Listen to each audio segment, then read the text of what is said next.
তুমি রিক্সা চালাও, গ্যারেজে কাজ করো, ভাতের হোটেলে কাজ করো, কিছু একটা করে খাও, সুস্থ স্বাভাবিক মানুষ, মানুষের কাছে কেন সাহায্য চাবে তুমি? আমি তো এই জায়গায় কোনো সাহায্য চাইতে আসিনি। সাহায্য চাইতে আসেনি? তাহলে কেন এসেছো? আমি এই জায়গায় এসে ইফতেখার স্যারের লগে দেখা করতে। আচ্ছা, স্যার আসসালামু আলাইকুম। ওয়ালাইকুম সালাম। কে তুমি? কি দরকার এখানে? আমি নূর ইসলাম, ইফতেখার স্যারের লগে দেখা করতে আইছি। আমি তো ইফতেখার স্যার। আমার কাছে কেন এসেছো বলো? আপনি ইফতেখার স্যার? হ্যাঁ। আমি ভুবনপুর গ্রাম থেকে আইছি। এই যে একটা চিঠি আছে।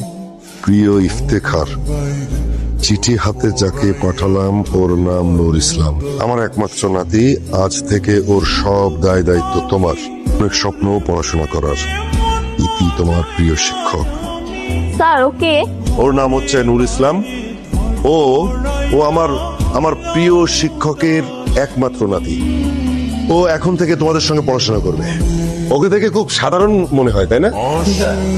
কিন্তু না, ও অসাধারণ ব্রিলিয়ান্ট একজন ছেলে।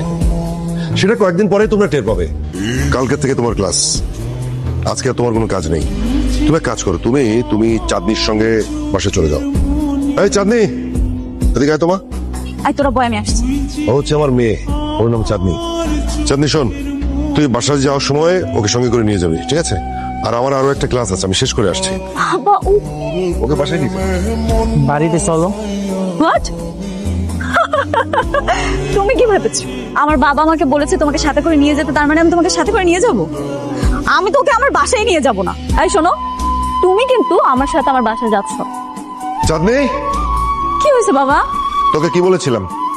তোকে আমি বলেছিলাম না যে বাসায় যাওয়ার সময় ওকে সঙ্গে করে নিয়ে যাবি? আনিসনি কেন? একা একা কেন চলে এলি? বাবা তোমাকে একটা জিনিস বুঝতে হবে, এই ছেলেটাকে আমার পছন্দ না। এমন একটা খ্যাত ছেলের সাথে আমি একই রিক্সা করে আসবো, এটা তো আমি কল্পনাও করতে পারতেছি না।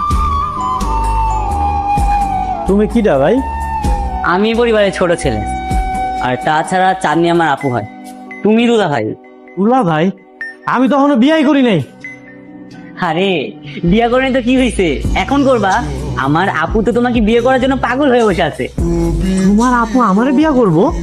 আরে হ্যাঁ, আর এটাও বলছে তুমি আসার পর থেকে যেন আমি তোমাকে দুলা ভাই বলে ডাকি। না না, তোমার ওই ডাইনিয়াপুরে বিয়া করুন যাইব। যেই দজ্জাল, তাহলে যদি আমি বিয়া করি আমার জীবনটা ধ্বংস হয়ে যাবে। এই কি বললা তুমি? আমি যাইনি, আমি দরজাল।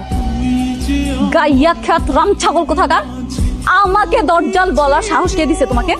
হাউস কেউ দেয় নাই। দাদা কইছে পড়াশোনার সব দায়িত্ব তোমার আব্বারে দিছে, আর এটাও কইছে তোমার লগে আমার বিয়ে ঠিক হইছে। তাহলে কি দুলা ভাই? এই, তুই ওকে